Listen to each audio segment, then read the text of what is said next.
Throughout its development cycle, Black Myth: Wukong ventured from strength to strength. It was praised for its graphics, as impossible as they seemed initially, even after hands-on impressions started to emerge. That shifted slowly but surely towards an appreciation for its art direction. Then to the combat and the sheer variety of options. The bosses, front and center throughout, also received praise for their mechanics and sheer variety.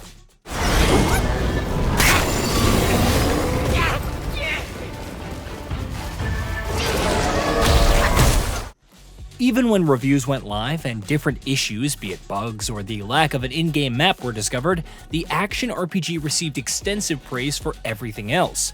The rest was history, as it sold a whopping 10 million copies in just 4 days of launching.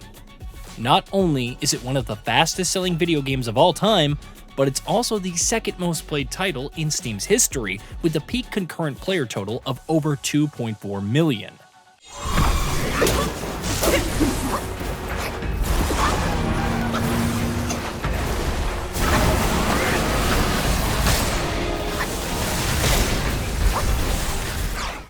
There is a lot to like about Wukong, like the story and how it provides a compelling plot while implementing its various elements to fit the combat. Or the content and how it offers so much for its $60 price tag.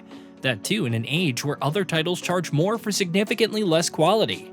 There are so many transformations, spirit skills, armor sets, weapon upgrades, and other upgrades to discover, and that doesn't account for the stances and how you can mix up different techniques.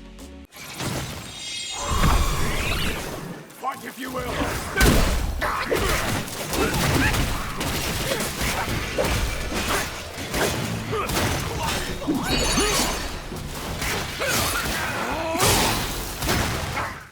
Exploration is occasionally annoying due to invisible walls, and the environmental design only really opens up past the first chapter. However, the world as a whole is fun to explore.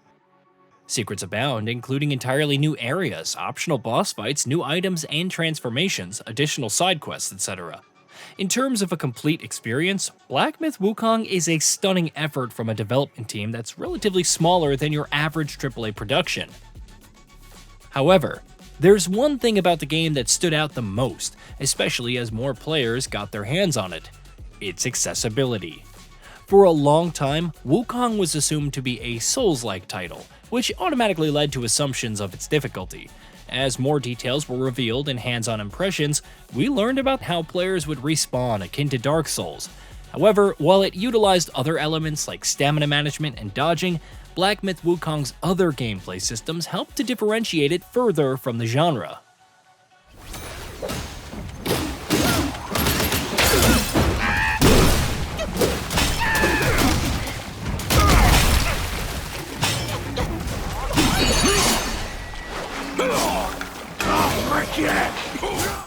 Game Science also smartly clarified the game's nature, that it isn't open world, and instead highly linear, with the traditional narrative propelling it forward.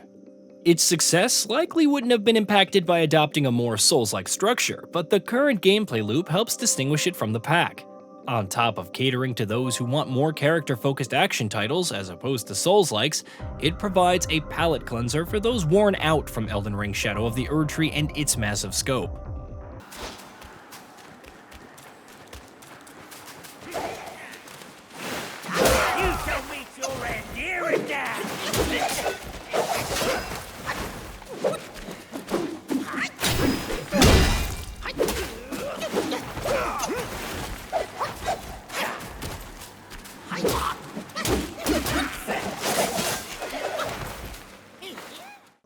However, there's more to that accessibility than meets the eye. Black Myth: Wukong is still a challenging game, make no mistake, but its gameplay loop eases you in from the outset.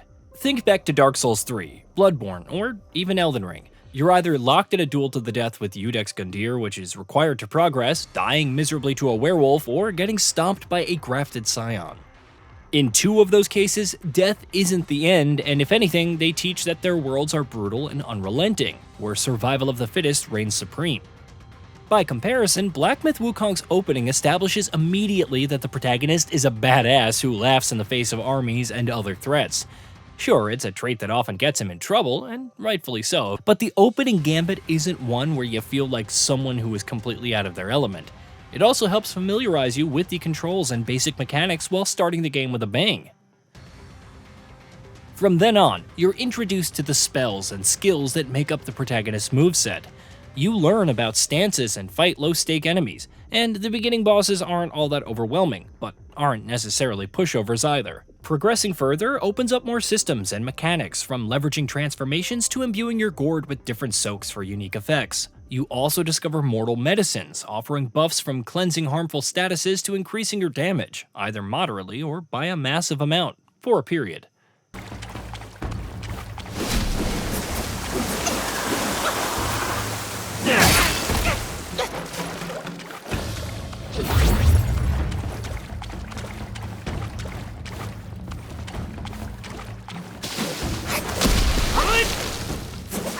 Armor is also gradually introduced, with much of it unlocked naturally throughout the story instead of requiring you to go out of your way.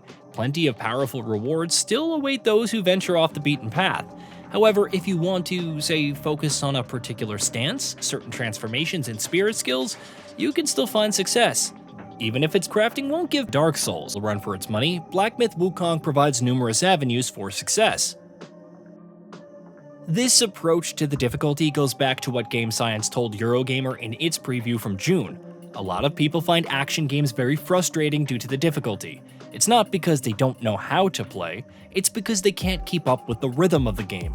So we're trying to ease that problem for the players who want to experience the story and who want to experience the battles by providing them with the different kinds of spells and transformations, and also to make the game less punishing to help them enjoy the game, said a spokesperson. It sounds somewhat akin to how From Software approached Elden Ring, where exploring the world and utilizing mechanics like spirit summons could make the game easier. The same applied to Shadow of the Erdtree, where shadow fragments can feel mandatory in the early goings. Comparatively, Black Myth Wukong focuses more on its story. It still allows players to return to previous areas and take on optional challenges to become stronger. If you want to play through and experience the narrative, that's perfectly acceptable, even encouraged. You could also pause at any time. While this approach sounds pretty modest, it does help cater to a wider audience and captivate those who usually stay away from Souls-like titles. Someone who doesn't enjoy the likes of Dark Souls, Bloodborne, or Elden Ring may like Wukong and its approach to action.